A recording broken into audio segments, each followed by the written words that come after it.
Álgebra. Por estudiante autodidacta. La teoría de conjuntos es tan valiosa que ha afectado significativamente la estructura y el lenguaje de las matemáticas modernas. Se puede afirmar que todas las ramas de la matemática utilizan conjuntos. Por ejemplo, en aritmética se trabaja con los conjuntos de número y las operaciones efectuadas con ellos. La geometría estudia los conjuntos de puntos que definen diversas figuras y sus propiedades. El muestreo analiza las características de subconjuntos de una población, etc. Se puede atribuir el nacimiento de las ideas conjuntistas a los trabajos de los matemáticos alemanes Richard Deniken y Guido Cantor. Aunque ambos estaban fundamentalmente preocupados por conjuntos infinitos, construyeron las bases de los números naturales sobre el concepto de conjunto. Por su parte, el matemático alemán Ernst Zermelo estableció los axiomas sobre los que se desarrolló la teoría de conjuntos. Simbología.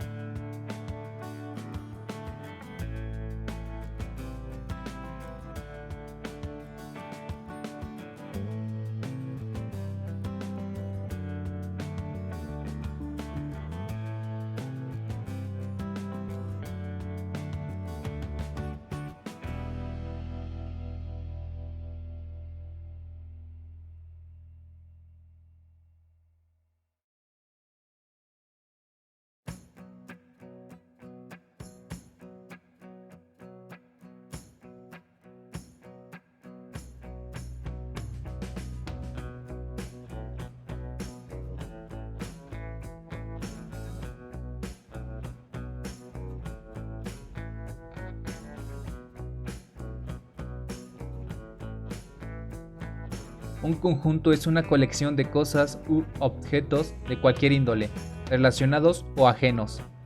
Reglas que rigen la construcción de conjuntos. La colección de objetos debe estar bien definida. Se debe saber con certeza cuándo un objeto pertenece al conjunto y cuándo no. El conjunto no está bien definido cuando hay ambigüedad sobre los elementos que lo componen, o se requiere incorporar criterios adicionales para identificar tales elementos. Ningún objeto puede pertenecer más de una vez. En general, los elementos deben ser distintos. El orden en el que se enumeran los objetos no tiene importancia. Los conjuntos se representan con letras mayúsculas. Con llaves y comas sus elementos son delimitados y separados. Los conjuntos se representan de dos formas: de forma descriptiva o por comprensión. Se hace mención a las características principales de los elementos del conjunto. Por ejemplo, el conjunto S se describe de la siguiente forma: X pertenece al conjunto de los números naturales, tal que X es un divisor de 6. X es una variable que cumple con las características del conjunto S. Forma enumerativa o por extensión. Se enlista los elementos del conjunto. Si algún elemento se repite, es considerado solo una vez. Por ejemplo, el conjunto M se describe de la siguiente forma: los números naturales que son menores que 5 y su representación en forma numerativa es. Cardinalidad. Es el número de elementos que contiene un conjunto. Por ejemplo, el conjunto A. El conjunto A en su forma enumerativa es. Su cardinalidad es 5 y se denota de la siguiente forma: conjunto finito. Es aquel conjunto con cardinalidad definida. Por ejemplo, el conjunto B.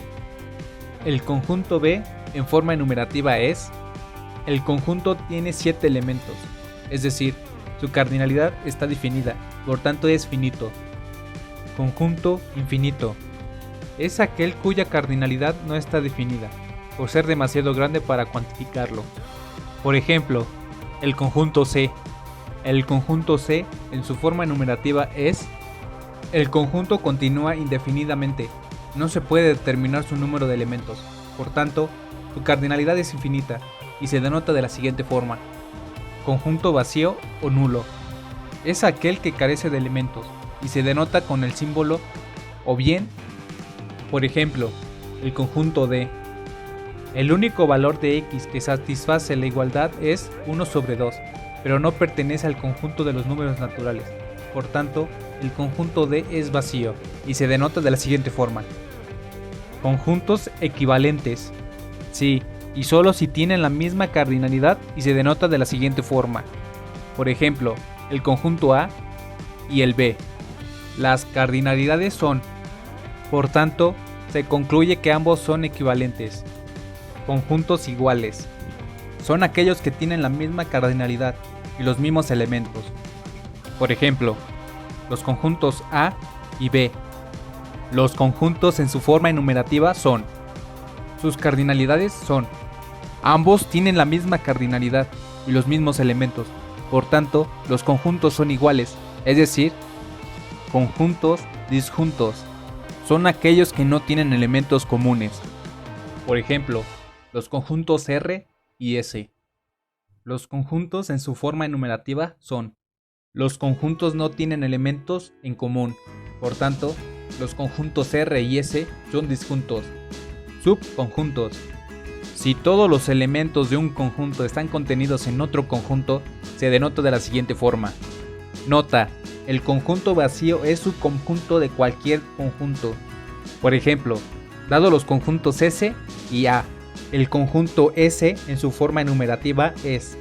Los elementos de A están contenidos en S. Por tanto, subconjunto propio.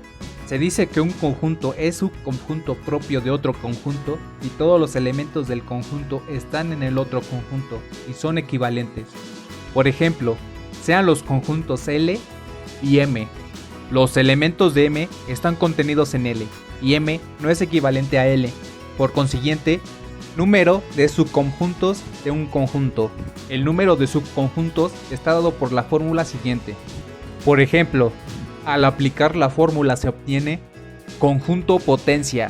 Se le llama así al conjunto que forma todos los subconjuntos de un conjunto. Por ejemplo, el conjunto T. El número de subconjuntos de T es. El conjunto potencia está formado por 8 subconjuntos de 0, 1, 2 y 3 elementos, los cuales son conjunto universo. Cualquier conjunto que sea parte de subconjuntos de un solo conjunto, a esto se le llama conjunto universo de los conjuntos dados. Por ejemplo, sea U y los conjuntos A, B y C. Observemos que, siendo U el conjunto universo. Gracias por ver este video. Dejo un enlace con la información del video en la descripción y compártelo si fue de ayuda.